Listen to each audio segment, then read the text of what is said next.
Gloria al Señor. Apocalipsis capítulo 2, leyendo el versículo 12 y 13.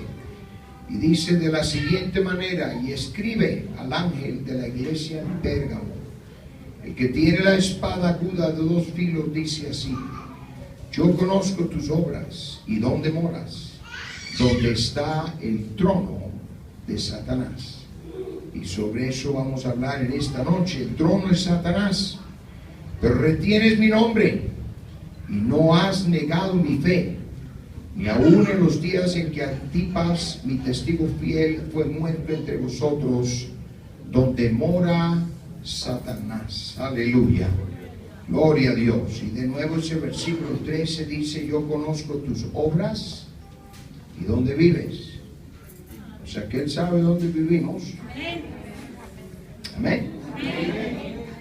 No hay que enviarle dirección al Señor, ella sabe. Y dice: ¿y dónde está el trono de Satanás? Ahora, siendo que esa ciudad de Pérgamo hoy nada más son ruinas, y siendo que estamos hablando acerca de algo de hace casi 2000 años, ¿será que ya ese trono de Satanás no existe? Porque aquí nos dice dónde estaba el trono de Satanás. Y es el Señor Jesucristo el que está diciendo esto. Así que yo creo que nos debe interesar y sobre todo averiguar y darnos cuenta si acaso hoy el enemigo otra vez quiere levantar su trono. Aleluya. Gloria a Dios. Oremos. Señor Jesús, en este momento te damos gracias por tu bendición. Te damos gracias, Señor, por el privilegio de estar en este lugar y poder estar alabando y glorificando tu precioso nombre. Te pido, Señor, que la unción de tu Espíritu esté sobre mis labios y también, Señor, los oídos, corazones y mentes de cada uno. Y que tú, oh Dios, puedas agarrar nuestro corazón, nuestras vidas, y que sintamos, Señor, que realmente vale la pena acercarnos más a ti, vivir vidas dedicadas a ti. Y que para cada uno, Señor, se convierta en una verdadera meta, un verdadero afán. Y a ti te damos toda la honra y la gloria, porque solo tú la mereces. En el nombre precioso del Señor Jesús. Amén, amén. Pueden sentarse y que Dios bendiga la lectura de su palabra en esta noche. Gloria a Dios.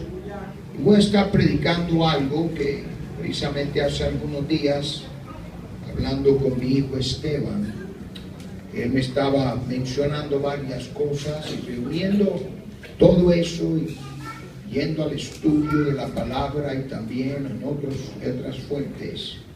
Siento que hay algo que Dios tiene para la iglesia en este momento.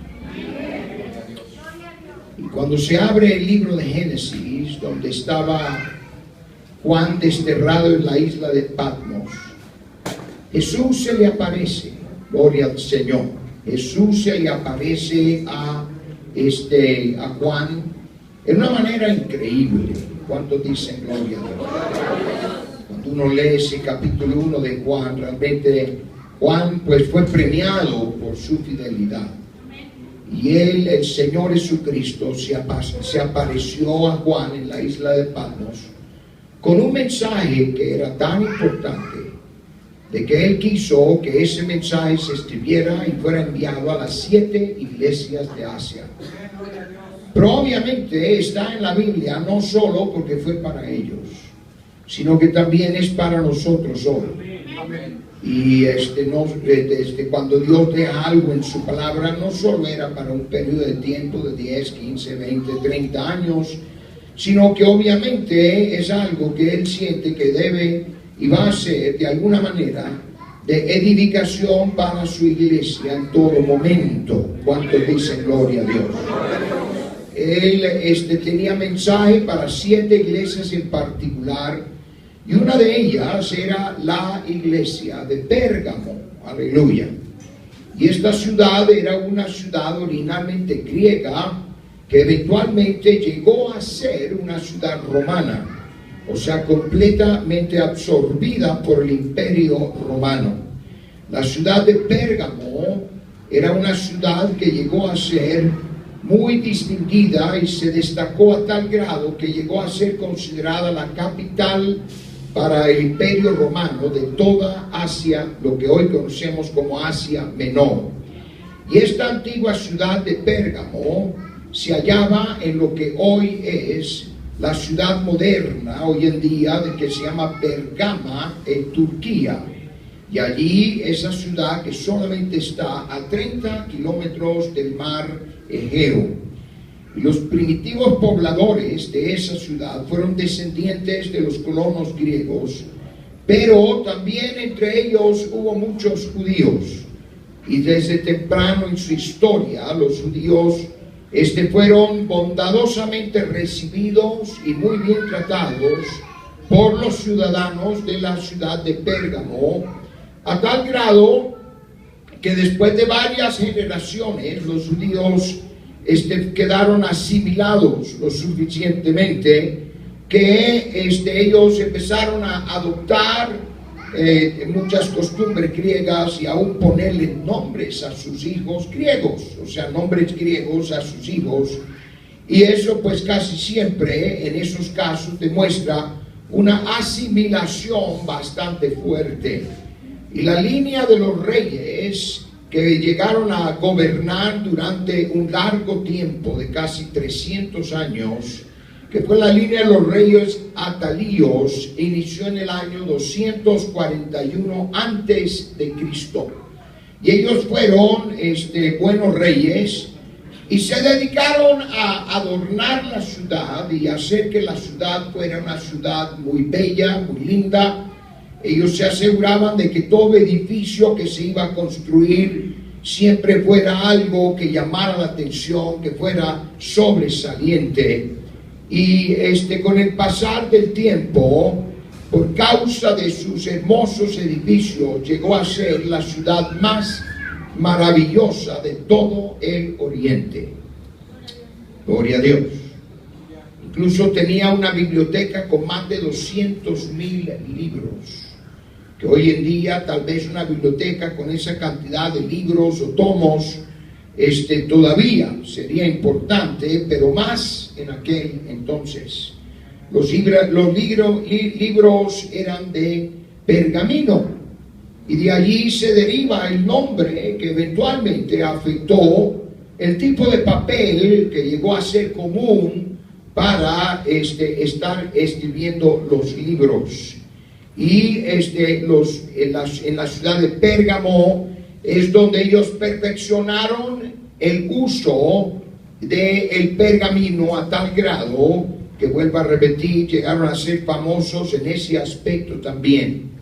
Y al morir Atalo III, que fue el último de los reyes propios de Pérgamo, él muriendo, su deseo era que en vez de que se siguiera la línea aún de los reyes de su familia, que era lo normal que había ocurrido, él entregó la ciudad de Pérgamo al Imperio Romano y pasó a ser la capital de la provincia romana de Asia. Y a partir de ese momento, aunque ya había mucha influencia, pero a partir de ese momento es que se convirtió en propiamente una ciudad romana. Una de las cosas, entre varias, por las que Pérgamo llegó a ser famosa, era un hospital. Es considerado uno de los centros curativos más antiguos, sobre todo organizados como tal, y se llamaba el Asclepio. Y era un templo curativo consagrado al dios Asclepio, dios de la medicina, o para los romanos sencillamente lo llamaban Esculapio. O sea, Asclepio era los griegos, pero para los romanos era Esculapio, y era como una mezcla de hospital, de spa, o sea, donde tenían hasta aguas termales, y también una escuela de medicina. Ahora, hoy en día, su forma de atender y servir la medicina o a obrar en la medicina pues hoy en día no solamente se sentiría anticuado, sino aún contrario a las prácticas médicas hoy, porque una de las cosas que hacían era sangrar al paciente. Imagínense, hoy en día si un doctor empieza a sangrar a un paciente, pues tal vez lo lleven a la cárcel, porque la sangre es con la que uno se cura. Entonces no conviene que uno pierda la sangre del cuerpo. ¿Cuántos dicen gloria a Dios? Era una forma muy primitiva de tener medicina, pero eran los inicios de lo que hoy se considera la medicina. Incluso el símbolo que hoy en día se usa entre los médicos y en la medicina es el símbolo, lo que llaman la vara de Esculapio. Y curiosamente esa vara o bastón de Esculapio viene de ese momento.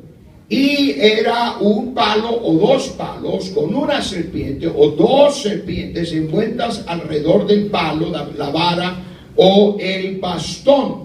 ¿Y por qué eso? Porque las serpientes eran consideradas sagradas. Y las serpientes eran consagradas a Asclepio, por lo que a menudo las usaban en sus rituales de curación. Soltaban las serpientes, que no eran venenosas, en los dormitorios de los enfermos y los heridos, y creían que las serpientes poseían el poder de sanidad del dios Asclepio. Yo creo que hoy si soltaran unas culebras en un hospital, ese hospital se vaciaría en cuestión de una media hora. Aleluya. Hasta los enfermos se saldrían de allí. Pero imagínense que esa era la idea, un concepto muy primitivo, y aparte de eso, hasta pagano. Gloria a Dios. Entonces, si una serpiente se subía sobre un paciente, ahora yo no sé qué paciente iba a permitir eso, y se subía sobre el paciente, supuestamente eso daba a entender que iba a ser sanado. Menos mal que nosotros conocemos hoy el poder del nombre del Señor Jesucristo. ¿Cuánto dice gloria a Dios? Amén. Gloria a Dios. Así que imagínense tener que permitir que culebras empiecen a andar sobre tu cuerpo por todo lado. Supuestamente eso te va a sanar. Pero también tenía varios templos que llegaron a ser famosos. Tenía templos dedicados a los 4 dioses grandes y conocidos y más populares entre los griegos y romanos. Incluso estos 4 dioses eran casi la misma mitología griega, la adoptaron los romanos, y eran los dioses de Zeus, de Dionisos, de Atena y de Asclepios. Pero Pérgamo llegó a ser conocida como la primera ciudad en levantar un templo al culto de los Césares, o sea, de los mismos emperadores. Aunque todo el imperio romano observaba el culto a los Césares como una deidad viva, no todos tenían templos reales. O sea que fueron muy pocas las ciudades, pero la primera en hacerlo fue la ciudad de Pérgamo. Y eso pues halagó a los emperadores. Y los emperadores siempre estaban dispuestos a conceder regalos, peticiones de parte de la población de Pérgamo y de sus líderes. Pero entre los templos y todo lo que había allí, uno de los lugares más sobresalientes del antiguo Pérgamo era el altar a Zeus. Jesús usa la palabra trono, o sea que para describir ese monumento, en lo que le escribió allí donde leímos en Apocalipsis el capítulo 2, y lo llamó el trono de Satanás. La palabra trono en el griego se refiere a una silla especial donde el amo de la casa se sentaba, y ahí se sentía cómodo. Por lo tanto, cuando Jesús habla acerca de esa silla o de ese trono, esto indica que Pérgamo era un lugar donde Satanás se sentía en casa, donde él se sentía que era su territorio, que él era el amo de esa casa. ¿Sí me estoy explicando en este momento? Y cuando el cristianismo llegó a la ciudad de Pérgamo, su fe en Dios causó un alboroto. Aleluya. Y sobre todo por causa de los templos que tenía. Y ese templo especial donde se hallaba el altar a Zeus. Y era un altar famoso en todos los alrededores en el mundo de aquel entonces. Aleluya. Pero cuando el cristianismo llegó a la ciudad de Pérgamo, su fe en un único Dios. Aleluya. Porque la iglesia primitiva no creía en tres, ni creía en dos. Ellos estaban rodeados por politeístas, gente que creía en una multiplicidad de dioses. Y una de las cosas que enardecía a los religiosos en las ciudades paganas era que solo creían en un Dios. Ellos decían: qué gente tan pobre, solo tienen un Dios. Pero resulta que el que tenemos es el Todopoderoso. Tanto dice gloria a Dios. Ese templo a Zeus y el altar a Zeus era muy especial, muy elaborado. Y llegó a ser famoso en su día, gloria a Dios, porque allí se hallaba lo que era el altar a Zeus. Aleluya. Pero cuando el cristianismo llegó a esa ciudad, los sacerdotes inmediatamente se fueron a la ofensiva, tratando de erradicar la fe cristiana, que condenaba el misticismo, condenaba el culto a las imágenes, y en donde habían sanidades reales en el nombre del Señor Jesús. Allí nadie tenía que tener culebras que estuvieran moviéndose encima de ellos o debajo de su cama, si no había poder en el nombre precioso del Señor Jesús. Y pueden imaginarse que esas sanidades, esos milagros, empezaron a desbaratar toda la idea de medicina de la ciudad de Pérgamo. ¿Cuántos dicen gloria a Dios? Aleluya. Entonces los sacerdotes de los diferentes templos, en cierta ocasión, ya después de que el cristianismo había crecido considerablemente en esa ciudad, fueron y le hablaron al gobernador de la ciudad de que ellos necesitaban deshacerse de los cristianos porque estaba causándoles problemas. Ellos le dijeron al gobernador de la ciudad de que los cristianos, que los dioses, a ellos les estaban diciendo a través de sueños que los cristianos los estaban forzando a tener que irse de la ciudad. ¡Wow! ¡Qué poder! ¿Cuántos dicen gloria a Dios? Entonces decidieron que iban a acabar con los cristianos. ¿Y con quién empezaron? Fue un hombre llamado Antipas. Él fue uno de los mártires más conocidos. Y en ese momento él era el obispo de Pérgamo. Él había sido consagrado y dedicado como obispo de esa ciudad de Pérgamo por el propio apóstol Juan. Y ya Antipas llevaba muchos años y ya era un hombre anciano. Aleluya. Y su nombre era una palabra compuesta del idioma griego. Anti quiere decir en contra de, y pas en contra de todo. Y le pusieron ese nombre porque para él este guerrero de Dios estaba en contra de todo lo que era pagano, de todo aquello que Dios detestaba. Los juegos para la ciudad de Pérgamo eran sanguinarios. El teatro estaba lleno de sexualidad y vulgaridad. Las casas de baño estaban llenas de perversión. Los templos estaban llenos de actividades demoníacas. Y siendo que los cristianos no tenían ídolos, entonces los de Pérgamo los tildaban como ateos, porque no tenían un Dios visible y no participaban de lo que era parte de la vida cotidiana de esa ciudad de Pérgamo. Y el testimonio de las vidas cambiadas. Y a mí me encantó esto leyéndolo, aleluya, en los anales históricos, precisamente que el testimonio de las vidas cambiadas, vidas de santidad, era demasiado poderoso. Y decidieron deshacerse de los cristianos. Jesús lo menciona directamente a Antipas y lo llama mi testigo fiel. ¡Qué cumplido!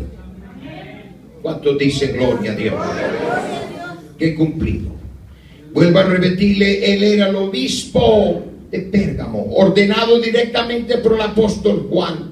Su consagración obtuvo la atención de los sacerdotes de Pérgamo, y los cuales se quejaron ante el gobernador y dijeron que tenían que deshacerse de él, porque Antipas, él estaba causando que creciera mucho el cristianismo. Por lo tanto, Antipas fue arrestado y fue llevado ante el gobernador romano, donde lo ordenaron que ofreciera sacrificio a una imagen del emperador romano y declarara que el emperador era Señor y Dios.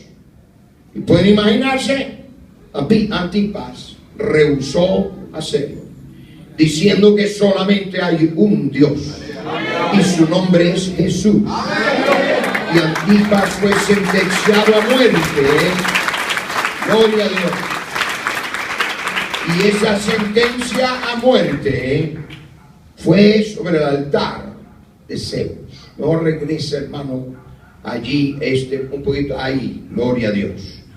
Ese altar de Zeus, era un altar muy especial. Estaba en el centro del templo, y una gran parte del altar a Zeus aún existe hoy. En la parte superior del altar había un toro de bronce, y este toro era de un tamaño natural, o sea, más o menos el tamaño de un toro, que de todas maneras son grandes. Y el toro era hueco por dentro con un tubo que salía de la parte de la nuca, por así decirlo, el toro a la boca. Y lo que hacían era que ese toro hecho de bronce era diseñado especialmente para sacrificar a seres humanos, y especialmente aquellos que habían de alguna manera enfurecido a la población en general, o eran considerados como si fuera sentenciados por el Estado. La víctima era colocada dentro del toro, con su cabeza dentro del cuello del toro. Si eso fuera todo, pues no estaría tan mal. Pero estando allá dentro encerrado, entonces empezaban a calentar ese toro por debajo con fuego. Y el cuerpo de la víctima quedaba en la panza, por así decirlo, del toro. Luego lo encerraban y por abajo encendían un fuego, el cual calentaba el bronce del toro, y era como si el toro bramara cuando gritaba la víctima que estaba dentro. ¿Sí me estoy explicando? Porque las llamas, al ir calentando el bronce por debajo de lo que era el estómago, la panza del toro, empezaba a calentar y terminaba completamente matando a la víctima. A veces duraba un gran rato, aleluya. En su sufrimiento, los gritos de las víctimas se oían por el tubo de la boca del toro, y era como si el toro estuviera bramando. Aleluya. Yo no sé si pueden imaginar eso, pero en mi mente yo con dificultad, porque gracias a Dios que no se ve algo así hoy. Pero la historia cuenta que Antipas, aun cuando él estaba envuelto en llamas, él no gritaba, sino que él seguía orando por la iglesia sobre la cual él había sido obispo. Y años después, Juan escribió en el Apocalipsis y lo menciona directamente, y eso sucedió en el año 92 después de Cristo. Gloria a Dios. Qué manera tan terrible matar a alguien, pero la idea sobre todo era que era una expresión pagana en contra, sobre todo en ese caso, de quienes estaban sirviendo al Dios verdadero. Curiosamente, el altar a Zeus todavía existe hoy. Solo quedan los cimientos del altar de Zeus, en donde estuvo la antigua ciudad de Pérgamo. Pero en el año 1878, un arqueólogo alemán llamado Karl Humann lo descubrió, y luego con la ayuda de otros arqueólogos alemanes logró convencer al gobierno alemán que lo compraran. Y se lo compraran a la ciudad que allí estaba, que ya no se llamaba Pérgamo, pero a la gente, y les dieron buen dinero. Y estuvieron de acuerdo. Entonces, pieza por pieza, los ingenieros alemanes trasladaron ese templo a Zeus, con su altar a Zeus, lo trasladaron a la ciudad de Berlín. Era un proyecto que duró un total de 60 años. Y en 1930 inauguraron el Museo de Pérgamo en la ciudad de Berlín. Las paredes del altar tienen más de 100 esculturas. Y ahí puede ir pasando, hermano. Más de 100 esculturas que tienen algunos de los cuadros en relieve más detallados del mundo antiguo. Se ve representado el triunfo de Zeus y Ateneo, o sea, dioses de los griegos frente a sus enemigos, los gigantes. Se destacaba por ser el monumento con el relieve de mayor detalle en el mundo antiguo. Gloria a Dios. Ahora, ese templo y ese altar se llevó a la ciudad de Berlín, Alemania, y allí está hoy. Gloria a Dios. Pero no es nada más un museo, sino que cuando fue dedicado ese museo, coincidió con la toma como primer canciller de Alemania de Adolfo Hitler. Y Adolf Hitler era muy dramático. Él le gustaba hacer cosas que impresionaran en grande. Entonces, Adolf Hitler, un hombre soberbio y jactancioso, que realmente es considerado como uno de los dictadores más brutales que ha tenido la historia, siempre buscaba hacer desfiles con mucho teatro y los cuales culminaban en un largo discurso siempre de parte de él. Y siempre en sus discursos era un mensaje de odio. Y él comisionó a un hombre llamado Alberto Speer, el principal arquitecto del partido nazi, para que diseñara el parque oficial para las reuniones y los grandes desfiles que Hitler tenía en mente que él siempre iba a estar haciendo. Y entonces este lugar iba a ser el lugar de ceremonias para el Partido Nacional Socialista Obrero Alemán, que era el nombre oficial del partido nazi. Y eso fue colocado y construido cerca de la ciudad de Nuremberg, Alemania. Y este hombre, Albert Speer, siguiendo de cerca las instrucciones de Adolfo Hitler, uno de los primeros diseños fue el famoso campo Zeppelin.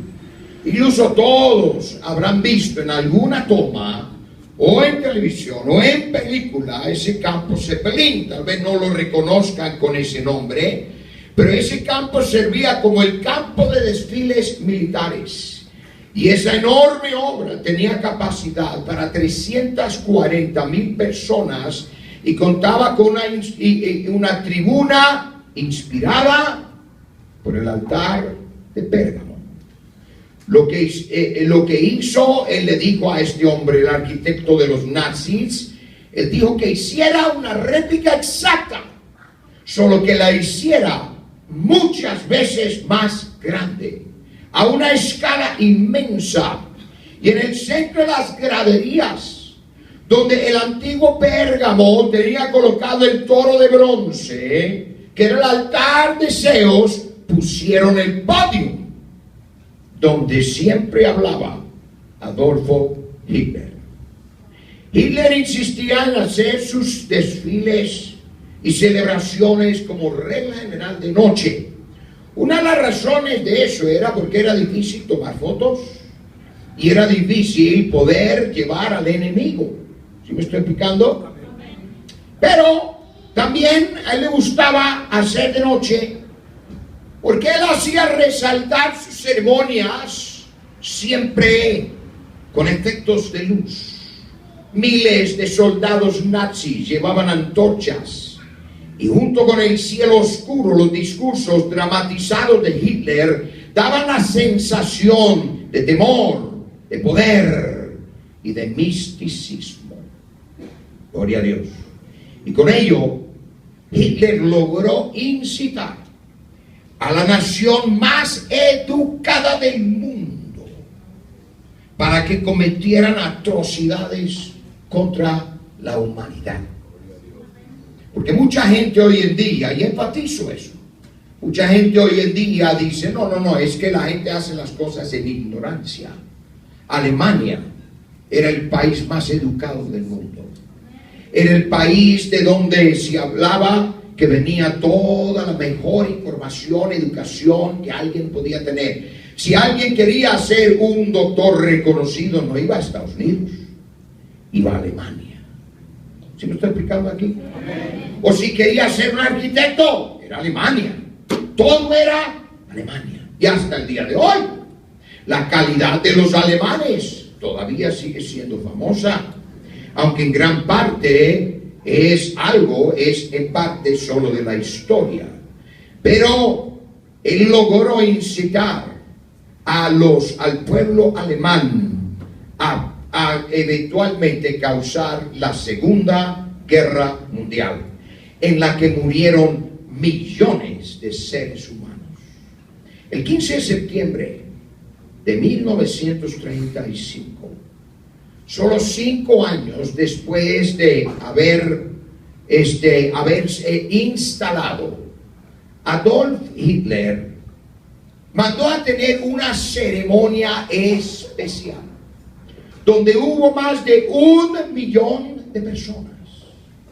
Hoy en día que haya 1 millón de personas es todavía grande, pero en 1935 se considera que probablemente es la primera vez en la historia que 1 millón de personas contadas realmente se reunieron en un solo lugar. Y llegaron ahí a Nuremberg para oír su discurso. Y en ese evento fue donde anunció lo que él llamó las leyes de Nuremberg. Y esas leyes, entre otras cosas, declaró la guerra contra los judíos. Esas leyes, para empezar, cancelaban la ciudadanía de todos los judíos. Ahora, eso era considerado una violación de todos los derechos internacionales que se conocían, porque no eran judíos que habían emigrado allí, sino eran judíos que habían nacido en Alemania ya por varias generaciones. Y al principio no iba a conocer su intención, que era de matar a todo judío que él pudiera matar, sino que lo hizo poco a poco y los fue marginando. Primero, él los eliminó como ciudadanos alemanes. Luego los culpó de la mala economía y luego habló de que había que purgar la raza y mantenerla pura. Y empezó lo que él en ese discurso mencionó por primera vez: la solución final. Esa palabra, la frase, la solución final, puede hacer que para la mayoría o tal vez todos no signifique nada, pero era la frase que hoy se conoce como el Holocausto, y era para eliminar el exterminio total de todos los judíos, y él personalmente ordenó la muerte de más de 6 millones de judíos. Es considerado el genocidio más sobresaliente de la historia. ¿Cuántos dicen gloria a Dios? Holocausto en griego quiere decir un sacrificio por el fuego. Y fue allí donde en Nuremberg en 1935 donde inició con ese discurso. ¿Sí me estoy explicando en este momento? Ahora, y la mayoría de los judíos murieron en los crematorios de Auschwitz y de muchos otros lugares. 6 millones de seres humanos. No digamos judíos, porque puede ser que uno dice judío, bueno, al fin y al cabo, eran judíos. Pero su idea era, después de acabar con los judíos, seguir con los cristianos. Pero gracias a Dios que no lo logró. Gloria a Dios. Antipas. Y ahí van a ver algunos cuadros que tal vez son bastante feos, pero la realidad. Gloria al Señor. En el año 92, después de Cristo, Antipas murió por el fuego en el altar a Zeus en Pérgamo. Pero cientos de años más tarde, Hitler anunció desde un podio configurado para ser igual al altar de Zeus, lo que hoy se conoce como el Holocausto, en el cual, vuelvo a repetir, 6 millones de judíos fueron quemados en hornos. Eso fue en 1935 hasta 1945 y 46, que fue el final de la Segunda Guerra Mundial. Y tal vez alguno ya, wow, qué bueno, eso ya es historia. Pero el altar a Zeus se está reavivando hoy en día. Incluso, probablemente, algunas de las cosas que voy a seguir mencionando tal vez sean relativas o no, para algunos aquí, pero es lo que está ocurriendo. En la convención del Partido Demócrata de Estados Unidos, en Denver, Colorado, en el año 2008, cuando el actual presidente de Estados Unidos, Barack Obama, aceptó la nominación para candidatura del Partido Demócrata, hubo algo importante, y era la plataforma en la que él mandó hacer para dar su discurso de aceptación, y que por cierto después llegó a ser el presidente del país. Esa plataforma fue modelada por el antiguo altar de Zeus de Pérgamo. ¿Por qué? Nadie sabe por qué. No se dio una respuesta de por qué se había hecho así. Sencillamente estaba marcando el inicio de algo importante. Y era que así como se había hecho el templo de Pérgamo muchos años atrás, se hizo que allí recibiera su nominación y aceptara su nominación el presidente Barack Obama. Gloria a Dios. ¿No señala eso que estamos en el tiempo del fin? Gloria a Dios. En el país que se considera uno de los países más educados del mundo, en el país que se considera la única superpotencia del mundo, incluso ese presidente, que es el actual presidente de Estados Unidos, no es cristiano. Y él hoy, y si lo ha hecho abiertamente, ha dicho que él es musulmán. Yo le diré una cosa, Jesús viene pronto. No sé cuántos de ustedes habrán notado en las noticias últimamente que se habla de un grupo en Siria y en Irak que usan el nombre de ISIS o ISIL, que están matando a cientos y miles de cristianos. Niños de 6 y 7 años de edad están siendo crucificados, decapitados o sencillamente muertos a balazos o quemados solo por el hecho de ser cristianos. Ay, hermano, me hubiera dicho antes, no me hubiera llegado esta noche al culto. Pero el espíritu del anticristo se está levantando otra vez.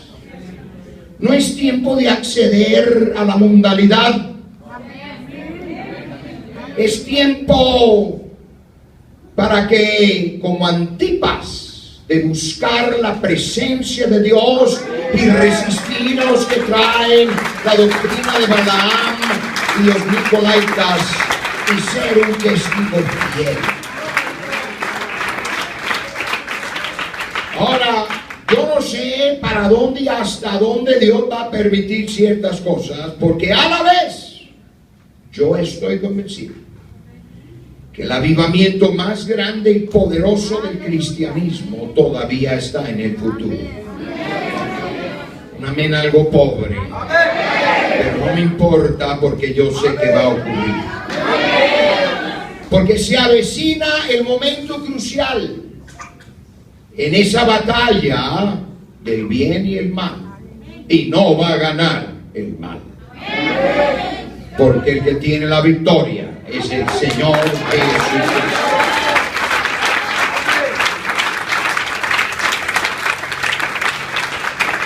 Estamos en los últimos días. En Primera de Juan, el capítulo 2 y versículo 18, el apóstol Juan dijo de la siguiente manera, en Primera de Juan, el capítulo 2 y el versículo 18. Él dice: hijitos, ya es el último tiempo. Y según vosotros oísteis que el anticristo viene, así ahora han surgido, ¿cuántos? Muchos anticristos. Por esto conocemos que es el último tiempo. Notemos que no es un anticristo nada más, como muy popularmente se intenta de presentar, sino muchos. Y a través de la historia nos damos cuenta que ha habido muchos líderes que llevan ese espíritu anticristo.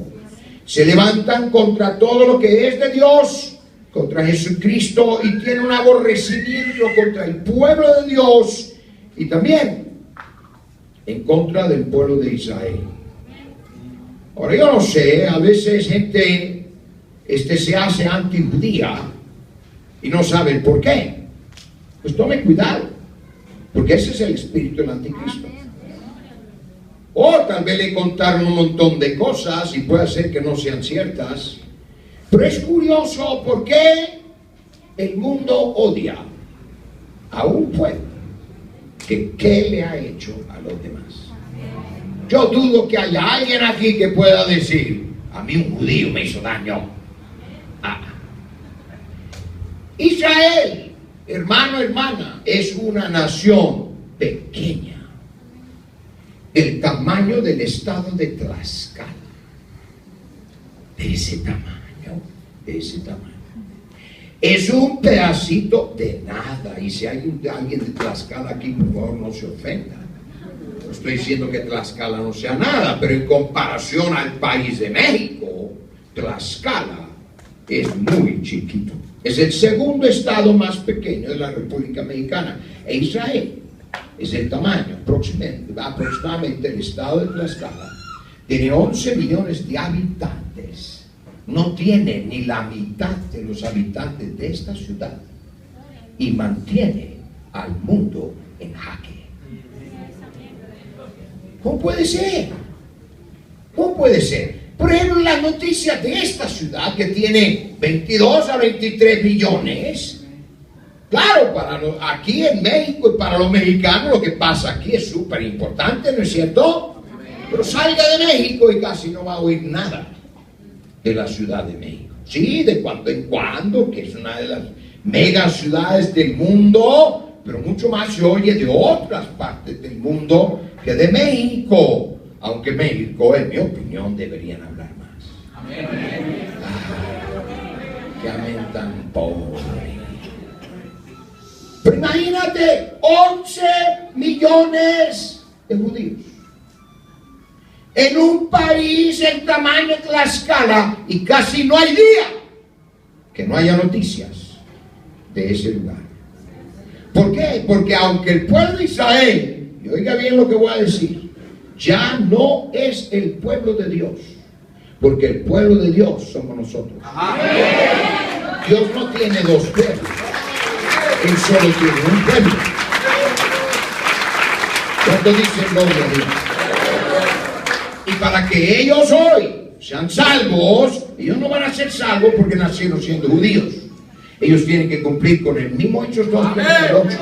Porque al fin y al cabo, Hechos 2:38 se predicó primero a judíos en el día de Pentecostés. Pero no fue porque eran judíos, sino que es el nuevo plan de salvación que a partir de ese día estaría en vigencia hasta la segunda venida del Señor Jesucristo. Por lo tanto, hoy porque alguien nació judío no va a ser salvo. Si quiere ser salvo, tiene que hacer lo que tú y yo hemos hecho. Arrepentirnos, bautizarnos en el nombre de Jesús y recibir el Espíritu Santo. ¿Cuánto dice gloria a Dios? Y la Biblia dice: a los suyos vino, Juan 1:12, y los suyos no le recibieron. Más a los que le recibieron, a los que creen, ¿cómo?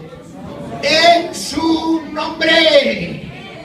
Oh, esa es una promesa para el pueblo del nombre. No es promesa para los que no son del nombre. Juan 1:12, a los suyos vino y los suyos no le recibieron. Ellos gritaron: su sangre sea sobre nosotros y sobre nuestros hijos. Y Dios dijo: ok, así va a ser.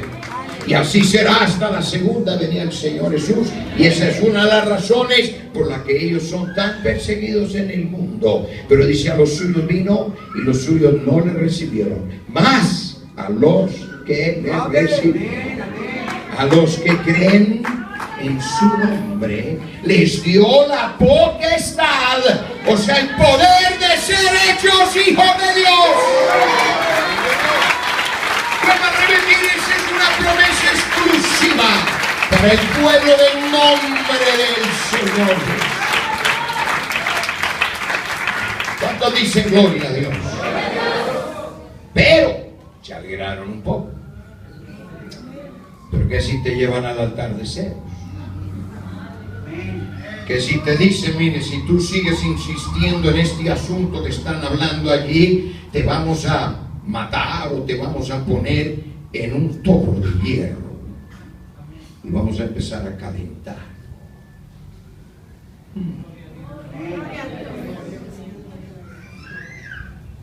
O como están haciendo en Siria y en Irak. Están matando este grupo ISIS. Fíjense en las noticias. Este grupo ISIS o ISIL, que a veces también se pronuncia, se dice o se escribe, es un grupo que se ha formado exclusivamente para acabar con cristianos. Y vuelvo a repetir, es un grupo árabe. Barack Obama es musulmán. Si eso no conecta allí, eso conecta mucho. ¿Cuántos dicen gloria a Dios? Pero no se asusten. Tenemos el nombre del Señor. Y hay poder en el nombre del Señor Jesús.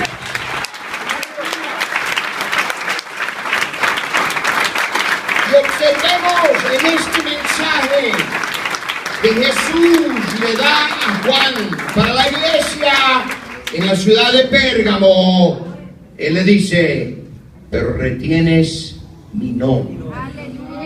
¿Será importante el nombre de Jesús para él? Súper importante. Este es un mensaje, hermano, hermana, la iglesia del nombre.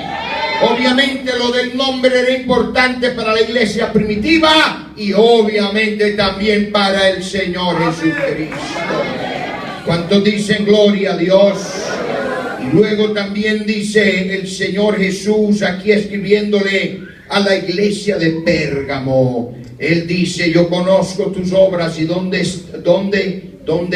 moras, dónde está el trono de Satanás, pero retienes mi nombre y no has negado mi fe, ni aun en los días en que Antipas, mi testigo fiel, fue muerto entre vosotros, donde mora Satanás. Y luego él sigue diciendo, mas tenéis entre vosotros aquellos que retienen la doctrina de Balaam.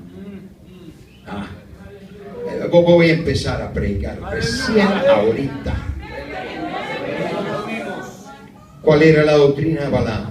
La doctrina de Balaam era la enseñanza que Balaam le dio a Barak, el rey de Moab, y él le dijo, mire, esta es la única manera que van a poder vencer a este pueblo de Israel, y es que sus hijos se casen con las hijas de ellos y sus hijas se casen con los hijos de ellos.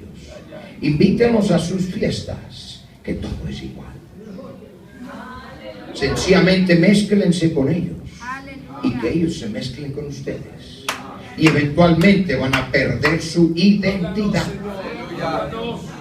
¿Se me está explicando hoy en día? O sea, la enseñanza de Balaam es, la santidad no es importante.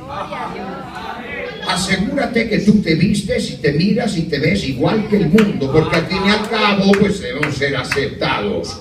No, Señor, nosotros debemos vivir para Dios.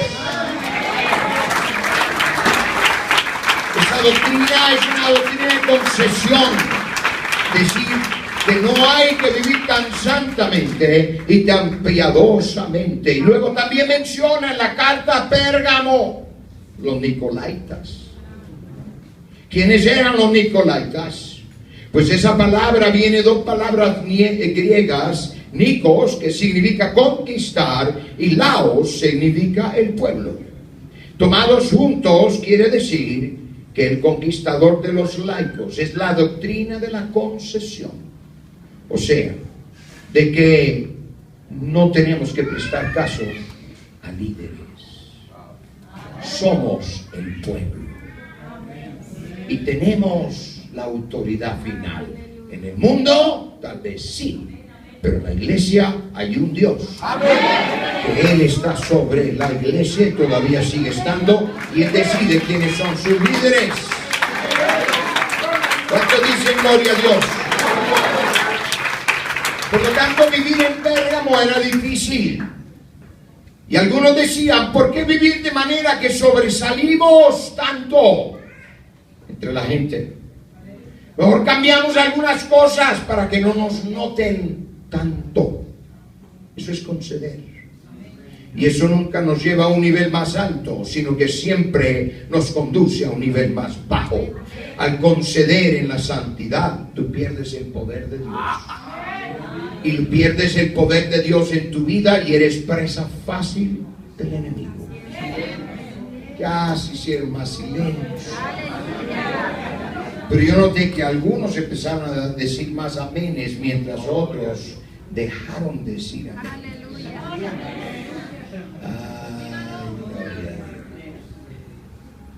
Pero estamos en el tiempo del fin.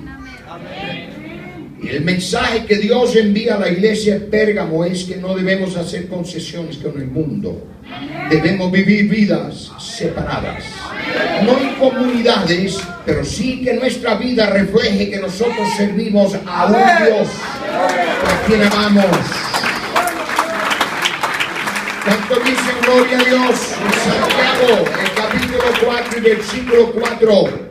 El apóstol Santiago, escribiendo a la iglesia en el capítulo 4, versículo 4, él dice: oh almas adúlteras, ¿No sabéis que la amistad del mundo es enemistad contra Dios?